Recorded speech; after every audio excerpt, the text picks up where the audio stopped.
Hey guys, welcome back to my channel Niger blog. तो अभी मैं 8 पार्ट स्टार्ट करने से पहले आपसे कुछ बात करना चाहती हूँ। अभी मैंने लास्ट 15 मिनट्स पहले ये 8 पार्ट अपलोड किया। आप सभी बोलते थे कि माइक यूज कीजिए, माइक यूज कीजिए, तो फिर माइक हम जैसे कि आपने देखा भी लास्ट वीडियो में माइक भी मंगाया, उसके साथ वीडियो अपलोड किया। तो उसमें आवाज़ इतना ज़्यादा गूंज रही, इतनी ज़्यादा, लोगों को समझ ही नहीं आ रहा। तो फटाफट 200 से 300 लोगों ने वो वीडियो देखा, तो ना मैक्सिमम लोगों के मैसेजेस आए कि आवाज़ गूंज रही है। तो हमें वो वीडियो डिलीट करना पड़ा और वापस अब हमें रात को कितना हो रहा है, 1:20 हो रहा है, क्योंकि सुबह अब जल्दी से हम ये अपलोड करेंगे। तो अभी वापस हम लोग ये शूट कर रहे हैं। तो प्लीज़ अब जल्दी से इस वीडियो को पूरा देखना विदाउट स्किप किए। तो अब जल्दी से स्टार्ट करते हैं वीडियो। और इसमें हम पूरी कोशिश करेंगे कि माइक के साथ नहीं बना रहे हैं, क्योंकि लोगों ने कहा है कि आप विदाउट माइक ही बनाइए स्टोरी। चलिए स्टार्ट करते हैं। तो जैसा कि आपको पता ही है कि इनके घर पे 16 तारीख को नोटिस पहुंचा है। तो अब मैं बताता हूँ उस नोटिस में क्या है। अब जैसे आपने देखा ही होगा कि ये 20 नवंबर को अपने घर पे चली गई थी और 21 नवंबर को मेरे को कॉल करके सारी डिटेल्स बताई थी कि इनके साथ क्या हुआ और इनको घर पे वो कैसे, किस सिचुएशन में ये घर पे ले गए थे इनको, वो सारी बातें मुझे बता दी थी। तो उसके बाद मैं कंटिन्यू इनके घर वालों को भी कॉल करता रहा, उनको भी मनाने की कोशिश करता रहा और साथ में मैं ये भी करता रहा कि अगर इसके घर वाले नहीं माने तो मेरे पास दूसरा ऑप्शन क्या है। तो मैं साथ में लॉयर से भी, उनसे भी बात करता रहा। तो 25 तारीख को इनके घर वालों ने मतलब रूडली बात करना शुरू कर दिया। तो फिर मैंने इनके घर वालों को कॉल करना ही बंद कर दिया, क्योंकि उनका बिहेव बहुत रूडली हो गया था। तो मैंने कहा चलो अब इनको तो कॉल करने से मतलब नहीं है। तो फिर मैंने अपनी तैयारियां शुरू की, वकील से बात की। तो एक वकील मिला, उसने मुझे एक केस के बारे में बताया। पर उसने मुझे ये भी बताया था कि ये केस तो हो जाएगा, पर इसमें ये चीज ध्यान रखना कि अगर लड़की पलट गई तो तुमको और तुम्हारा जिसने साथ दिया, मतलब जो विटनेस होंगे, उन सबको जेल भी जाना पड़ सकता है। तो थोड़ा मैं इस केस के बारे में सुन के थोड़ा डर गया था। तो मैंने कहा चलो एक बार फैमिली से कंसल्ट कर लेते हैं। तो फैमिली और रिलेटिव से कंसल्ट किया तो उन सब ने मुझे क्लियर मना कर दिया कि कोई केस नहीं करना है, और अगर तेरी किस्मत में होगी तो लड़की अपने आप आ जाएगी। मैंने कहा ये किस्मत विस्मत की बातें मत करो, क्योंकि उसके तो हाथ में नहीं है आना। क्योंकि आपको तो पता ही है कि लड़की घर वापस पहुंच जाती है तो उसके ऊपर कितनी फाउंडेशंस लग जाती है, फोन तक नहीं होता पास में, तो वापस आना तो बहुत दूर की बात होती है। तो मैंने कहा कि चलो छोड़ो फैमिली वाला। फिर मैंने अपने भाई से कंसल्ट किया, मेरे भाई के यहाँ जाके मैंने उससे पूछा कि क्या करना चाहिए। तो उसने मतलब साफ साफ मुझे मना कर दिया कि कोई केस नहीं करना और ना ही उसको वापस लेके आना है, कि तू उस लड़की को वापस नहीं लेके आएगा। तो ये सुन के मैं तो, मेरा दिमाग और ज्यादा खराब हो गया। तो मैं वहां से निकल गया। मैंने कहा चलो सब भाड़ में जाए, किसी को भी पूछने की जरूरत नहीं है, मैं बस अपने मन की करूंगा। तो मैंने फाइनली सारे डॉक्यूमेंट्स इकट्ठा करना शुरू किया। 25 को मैंने लॉयड से केस के बारे में फाइनल किया था, 25 नवंबर 2019 को। तो लॉयड ने मुझे बताया था कि ये डॉक्यूमेंट्स लगेंगे, ये सब कलेक्ट करके ले आओ। तो मैं 2 दिन तक डॉक्यूमेंट्स कलेक्ट करता रहा। उसमें सबसे इम्पोर्टेंट थी वो जो 21 तारीख को इनका कॉल आया था मेरे पास। मैंने आपको पहले वीडियो में बताया था कि जो 21 तारीख का कॉल था वो सबसे इम्पोर्टेंट था। तो उसकी क्या रिकॉर्डिंग मेरे पास पड़ी थी, मेरे मोबाइल में ऑलरेडी सबकी रिकॉर्डिंग चालू रहती है। तो वो रिकॉर्डिंग मेरे पास थी। तो वो सबसे ज्यादा महत्वपूर्ण थी मेरे लिए, क्योंकि उसी के बेस पे वो केस एक्सेप्ट होता। तो मैंने वो रिकॉर्डिंग प्लस शादी के सारे डॉक्यूमेंट्स, फोटोज, इनके डॉक्यूमेंट्स, इनके मार्कशीट्स सब कलेक्ट करके, और एक काम वकील ने और बोला था कि जो भी वो रिकॉर्डिंग है उसकी आपको हिंदी में स्क्रिप्टेड करवा के लाना पड़ेगा। क्योंकि जजेस के पास कभी कभी हो सकता है कि सीडी तो बना के देनी पड़ती है रिकॉर्डिंग की, पर उनके पास कभी कभी टाइम नहीं रहता सुनने के लिए। तो वो क्या करते हैं, वो जो स्क्रिप्टेड होते हैं प्रिंट आउट, उनको रीड कर लेते हैं। तो वो प्रिंट आउट देने पड़ेंगे स्क्रिप्ट करवा के। तो अब हमारे यहाँ पे स्क्रिप्टेड करने वाला कोई था नहीं। तो फाइनली मेरे को हिंदी टाइपिंग आती नहीं थी। तो मेरा एक फ्रेंड है, मैंने उससे रिक्वेस्ट करी कि भाई प्लीज मेरी थोड़ी हेल्प कर दे। तो उस बेचारे ने ऑफिस से आके रात के 8 बजे अपने घर पे बुलाया मुझे और कहा कि चलो मैं कर दूंगा। तो रात को 3 बज गए और 3 बजे तक हम लोग स्क्रिप्टेड करते रहे। फिर 3 बजे मैं घर पे आया और सुबह मैं प्रिंट आउट निकलवा के सारी डिटेल्स कलेक्ट करके वकील के पास गया। तो वकील ने बोला कि आप कल आ जाना, कल तक मैं सब वो फाइल पूरी तैयार करके आपके साइन करवा के कोर्ट में जमा करवा दूंगा। दूसरे दिन जाके मैंने वो सारे डॉक्यूमेंट्स पढ़ लिए, साइन करके नोटरी करवा के वकील को दे दिए और वकील ने वो कोर्ट में जमा करवा दी। इस केस में ये होता है गाइस कि अगर डॉक्यूमेंट गलत हो तो आपका केस रिजेक्ट भी हो सकता है। तो फाइनली कोर्ट में वो सारे जमा हो गए। अब मैं बताता हूँ कि ये केस क्या है। एक्चुअली गाइस मैंने जो केस लगाया था उसका नाम है हेबियस कॉर्पस, जिसको हिंदी में बोलते हैं बंदी प्रत्यक्षीकरण। इस केस में क्या होता है, ये केस सिर्फ आपके फैमिली पर्सन जो ब्लड रिलेशन वाले होते हैं वही लगा सकते हैं, और हस्बैंड लगा सकता है अपनी वाइफ पे और वाइफ लगा सकती है अपने हस्बैंड पे। तो इसमें ऐसा होता है कि जिस पर्सन के ऊपर भी आप एक केस लगाते हो उसको किसी भी हालत में, भले वो जिंदा हो या मुर्दा, उसको कोर्ट में पेश करना पड़ता है। अगर किसी को मार के गाड़ दिया है तो उसकी बॉडी कोर्ट में पेश करनी पड़ती है। इस केस में गाइस ऐसा होता है कि अगर जिस पर्सन पे आप ये केस लगा रहे हो वो जिंदा या मुर्दा, किसी भी हालत में उसको कोर्ट में जजेस के सामने पेश करना पड़ता है। उसका कोई ऑप्शन नहीं होता है दूसरा। और इसमें 5 अथॉरिटीज को नोटिस जाता है। सबसे पहले जाता है जिस स्टेट, अब जैसे मैं राजस्थान को, तो राजस्थान होम मिनिस्ट्री को नोटिस जाएगा, एमपी होम मिनिस्ट्री को नोटिस जाएगा, और वहां का जो कमिश्नरेट लगता है या एसपी ऑफिस लगता है उनको नोटिस जाएगा। हमारे यहाँ का जो कमिश्नरेट है, एसपी ऑफिस है, उनको नोटिस जाएगा। और प्लस वहाँ का जो लोकल उनका पुलिस स्टेशन लगता है, एक वहाँ पे नोटिस जाएगा। उसके थ्रू वो नोटिस इनके घर पे पहुंचेगा। फाइनली गाइस मैंने क्या कहते हैं, वकील को सारे फॉर्मेलिटीज दे दी और वकील ने वो फाइल कोर्ट में लगा दी। अभी तक हमारा केस एक्सेप्ट नहीं हुआ था, तो मेरे पास अभी कॉल वॉल नहीं आया था। इसी बीच में 3 तारीख को इनका कॉल आया था। 3 दिसंबर को इनका कॉल आने से पहले सुबह 10 बजे मेरे पास लॉयर का कॉल आया कि आपका केस एक्सेप्ट हो गया है, 17 दिसंबर 2019 की आपकी हियरिंग है। तो मैंने कहा इतनी लेट हियरिंग क्यों है? तो वकील ने कहा कि अभी हाई कोर्ट की शिफ्टिंग चल रही है, पुराना high court new high court में शिफ्ट हो रहा है, तो इस वजह से अभी सारी जो भी है वो सब डिले हो रही है। तो मैंने कहा चलो कोई नहीं।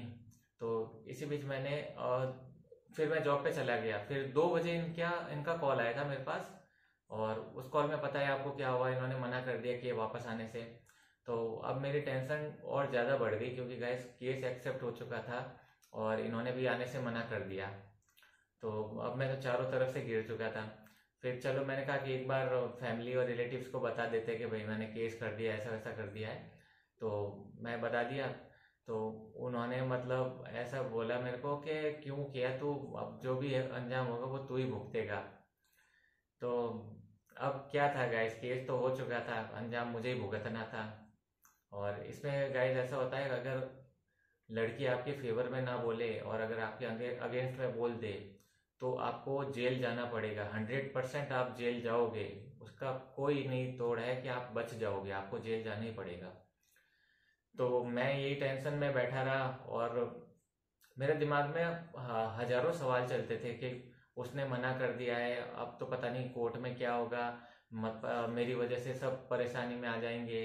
एक बार तो सोचता था कि मैंने केस किया ही क्यों। फिर सोचा कि चलो, पर मन में एक लगता था कि मेरे को एक मौका मिला है तो मुझे उसको यूज करना चाहिए। जिंदगी भर पछताने से अच्छा है कि मैं एक बार जो मौका मिला है उसको यूज करूं। भले उसके बाद मुझे जेल जाना पड़ जाए, उससे कोई फर्क नहीं पड़ता, पर मैं एक बार तो उसको अपने सामने देखना चाहता हूँ। मैं देखना चाहता हूँ कि मतलब वो मेरा साथ देगी या नहीं देगी। और वैसे मैंने जब हम पहली बार मिले थे उसके बाद मुझे पता था कि कैसे कैसे सिचुएशन आ सकती है, तो मैंने उससे कई बार क्लियर किया था कि देख अगर कभी पुलिस स्टेशन में बयान देने पड़े, हमने ये तो सोचा था कि पुलिस स्टेशन और ये सब तो होगा, पर हमने ये एक्सपेक्ट नहीं किया था कि हमको हाई कोर्ट जाना पड़ेगा, और वो भी मैं हाई कोर्ट से केस करूंगा। तो मेरे मन में थोड़ा डर ये भी था कि कहीं हाई कोर्ट का नाम सुन के वो डर ना जाए और मतलब कि वो मेरे अगेंस्ट ना हो जाए। तो एक डर मेरे मन में ये भी था। अब मैं चाहता था कि गाइस कि एक बार कोर्ट में इसके बयान होने से पहले मैं एक बार इससे मिलूं। तो अब मेरे को पता नहीं था कि हेबियस कॉर्पस में कौन लेके आता है यहाँ पे। तो मैं वकील से पूछा और जो मेरे जान पहचान वाले पुलिस वाले उनसे पूछा, पर किसी को भी नॉलेज नहीं है कि मतलब इसमें कैसे लेके आते हैं लड़की को। तो उन्होंने भी यही दिया कि उनको ज़्यादा नॉलेज नहीं है कि लड़की को लाते कैसे है इसमें। तो मैंने कमिश्नर ऑफिस के चक्कर काटे और जो भी यहाँ के ऑफिसेज है सारे, कमिश्नर ऑफिस, एसपी ऑफिस, यहाँ तक कि वकील से पूछा, पर किसी को ज़्यादा कुछ नॉलेज नहीं थी कि वो लड़की को लेके कौन आता है। तो मैंने कहा चलो फाइनली अब 17 तारीख का ही वेट करते हैं। फिर गाइस फाइनली 16 तारीख को मेरे पास कॉल आया शाम को 7 बजे। उसमें लिखा था एसआई, और कोई लेडी एसआई थी वहाँ की, और इनके शहर का नाम आया मेरे पास, और मेरे को, और मैंने फ़ोन उठा के बोला हेलो। तो उन्होंने बोला कि आप अभिषेक बोल रहे हो? मैंने कहा हाँ। कि आपने ये केस लगाया? मैंने कहा हाँ मैंने केस लगाया है। तो उन्होंने बोला कि आप अपने वकील के नंबर दीजिए। तो पहले तो मैंने सोचा कि कहीं इनके घर वालों ने तो फ़ोन नहीं करवाया है, और हो सकता है कि वो मेरे वकील को पैसे वैसे खिला के या ऐसे ही कुछ करके कुछ केस को बिगाड़ दे। डर गया कि चलो मैं नहीं देता वकील। फिर उसने बोला कि अरे भाई मेरे को, उसने कहा कि अरे कल वो पेशी है ना, मतलब कोर्ट की हियरिंग है ना, उसके लिए वकील से बात करनी है, उसको टाइम लेना है, कितने बजे की है, कितने बजे आना है। तो मैंने कहा कि आप कल लड़की को लेके आ रहे हो? तो उन्होंने कहा हाँ कल लड़की को लेके आ रहे हैं। तो मैंने कहा चलो मैं एक बार अपने वकील से पूछ के फिर आपको नंबर देता हूँ। तो मैंने वकील से फ़ोन करके पूछा कि नंबर देने कि नहीं देने। तो वकील ने कहा कि नंबर दे दिए, कोई बात नहीं है। तो मैंने नंबर दे दिए। फिर वापस मैंने वकील से एक बार कंफर्म करने के लिए वकील को वापस फ़ोन किया। तो वकील ने मेरे को बोला कि वो बात हो गई है और वो कल लड़की को लेके आ रहे हैं। मैंने कहा सच में वो लेके आ रहे हैं? तो उन्होंने कहा हाँ कल वो लेके आ रहे हैं। तो अब मेरे को 17 दिसंबर की तैयारी करनी थी। बट गाइस अब रिस्क ये था कि मेरे को नहीं पता था कि कल क्या होने वाला है। कल ये गाइस मैंने जो नोटिस भेजा था उसमें मैंने इनके फैमिली के अगेंस्ट में कुछ भी नहीं लिखवाया था। मैंने बस यही लिखवाया था कि वो 2 दिन के लिए बोल के ले गए थे फैमिली रिचुअल्स पूरा करवाने के लिए, पर अब वो ना तो मुझसे बात करवा रहे हैं और ना ही मुझे मिलने दे रहे हैं। तो मेरी वाइफ को वो क्या कहते हैं मुझसे मिलने दिया जाए। अब इनको इनकी फैमिली वालों ने क्या बताया वो मुझे नहीं पता है, वो इनको ही पता है कि इनकी फैमिली वालों ने इनको क्या बताया नोटिस के बारे में। तो ये सब आप सुन चुकी हैं। इसके बाद जो 16 दिसंबर जो आया, उस टाइम जो मैंने बताया कि डोरबेल बजी और फिर नोटिस आया, उसके बाद मेरे घर में ऑब्वियस है अब टेंशन का माहौल तो था ही, क्योंकि टेंशन इतनी ज़्यादा थी कि छोटी मोटी बात नहीं थी, और स्पेशली मुझे मेरी वजह से ये सब हुआ। तो मैं भी टेंशन में थी, मुझे डर भी लग रहा था कि अब मैं क्या करूं क्या नहीं करूं, क्योंकि बहुत बड़ी बात थी, कोई छोटी मोटी बात नहीं थी। तो अब मुझे पर कोई बता नहीं रहा कि एक्चुअली मतलब ये केस है क्या, किस बारे में किया है, मुझे कुछ पता ही नहीं चल रहा, और मैं किसी से पूछ भी नहीं सकती ना, मुझे कौन बताएगा। तो बस ऐसे ही फिर सभी नाराज हुए। उन्होंने बोला कि अब वकील तो हम लेके नहीं जाएंगे, हम अपने आप ही सॉर्ट आउट कर लेंगे। तो मैं तो कुछ बोल ही नहीं रही थी, बट जब उसको अच्छी तरह से रीड किया, हमारे एक दूर के लॉयर्स हैं वो भी आए। तो जब उन्होंने बताया कि इसमें किसी और को जाने की जरूरत ही नहीं है, इसमें इसको ही जाना है, कि मेन यही है, इसी को जाना है, फिर सबका ये सुनकर और मूड अपसेट हो गया। क्योंकि वो तो चाहते, उनको भी पता था दिल में कि मैं यहाँ इनके पास आना चाहती हूँ और इनके पास आना चाहती हूँ। तो फिर अब वो उनका और मूड अपसेट हो गया। बट फिर उस टाइम पर मैं वो नोटिस का सुन के ऐसे खुश नहीं थी कि मुझे नोटिस आया है तो मुझे जाना पड़ेगा। मैं इतनी ज़्यादा स्ट्रेस में थी, घर का बहुत टेंशन में माहौल हो गया था, और मुझे तो, और मैं इनसे गुस्सा भी हो गई थी मन ही मन में। मेरे फैमिली बोल रही देख उस लड़के ने क्या किया, नोटिस भिजा दिया, ऐसा वैसा। तो अब ऑब्वियस है फैमिली इतनी वो टेंशन में थी, तो मैं भी टेंशन में आ गई। और मुझे दिल में इतना लगा कि मतलब ये कैसी हरकत कर दी इन्होंने, मेरे घर पर नोटिस भेज दिया। और ऐसा तो कभी इन्होंने, मैं तो इनको इतनी अच्छी तरह से जानती हूँ, और ये हरकत कैसे कर दी। तो मैं भी गुस्सा हो गई कि मैंने हमेशा बोला था कि कुछ भी हो जाए, इतना बड़ा हम स्टेप ले रहे हैं, कोई छोटी मोटी बात नहीं है। बट इसमें ना आपकी फैमिली को मैं कभी अगेंस्ट, मतलब उनके अगेंस्ट जाऊंगी, ना आप मेरी फैमिली के अगेंस्ट जाना। अब वो बोल रहे कि उसने तो ऐसा नोटिस भेज दिया, अब तुझे ही संभालना है, तुझे घर पे वापस आना है, और नहीं तो हम सब प्रॉब्लम्स में आ जाएंगे। तो इतनी बड़ी बात बोली तो कौन सी बेटी अपनी फैमिली को फंसाएगी, ऑब्वियस इतना सुनकर तो मैं भी यही बोला मैंने भी कि ऐसा चिंता मत करो, मैं साथ दूंगी, आप लोग चिंता मत कीजिए, क्योंकि मेरी मुंह में से जबान नहीं निकल रही थी, मैं क्या बोलूँ, मैं तो मतलब उनकी तरफ देखने लायक नहीं बची थी उस टाइम, ऐसी सिचुएशन हो गई थी। तो बहुत ज़्यादा टेंशन का माहौल था मेरे घर में। और बाकी जो 21 तारीख जो 3 दिसंबर को मैंने जो इनको फ़ोन करके मना किया था, अगर जिन्होंने मेरी वीडियो नहीं देखी है तो मैं उनको पहले ही बता दूं कि वो मैंने अपनी मर्जी से नहीं मना किया था, वो मुझे प्रेशराइज किया था मना करवाने के लिए। अब वो अब आप समझ सकते हैं किस तरह प्रेशराइज करा सकते हैं, मैं आपको यहाँ सोशल मीडिया पे बता नहीं सकती हूँ, जितना हो सका था मैंने अपने हिसाब से बता दिया, क्योंकि एक एक पर्सन का एक एक ने क्या किया ऐसा मैं नहीं बता सकती यहाँ पर, बस आप खुद समझदार हैं। अब फिर हम ये सब सुनने के बाद फिर सभी स्ट्रेस में थे और नेक्स्ट डे निकलना था, और मेरी सिटी से इनकी सिटी में बहुत ज़्यादा डिफरेंस, जैसे कि हम बार बार बता चुके हैं, 600 किलोमीटर का। 16 दिसंबर थी उस दिन, तो आप समझ सकते हैं सर्दी का माहौल।